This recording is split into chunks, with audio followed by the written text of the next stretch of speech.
لعل لبت گرچه حیات دو جهان است، حسن تو سراپا به خدا آفت جان است. قدر گل رخسار خدای شوخ ندانی، رویت به خدا قبله صاحب نظران است.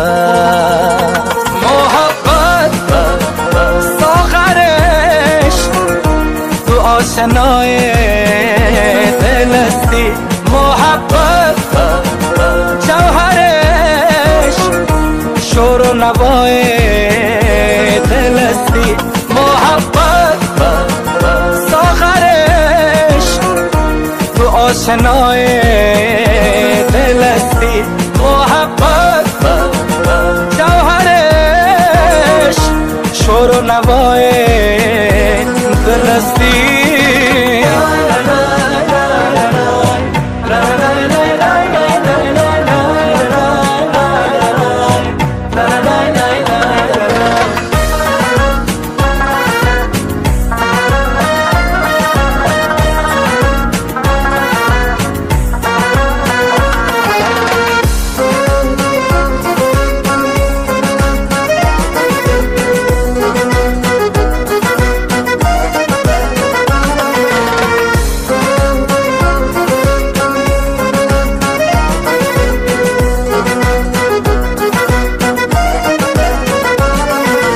مشوق من امروز در این خانه مهیاست، لیکن چی توان کرد که ماه رمضان است.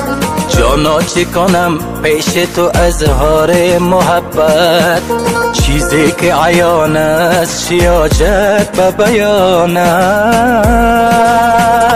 محبت ساغرش تو آشنای دلستی، محبت جوهرش شور و نوای دلستی، محبت ساغرش تو آشنای دلستی، محبت جوهرش شور و نوای دلستی.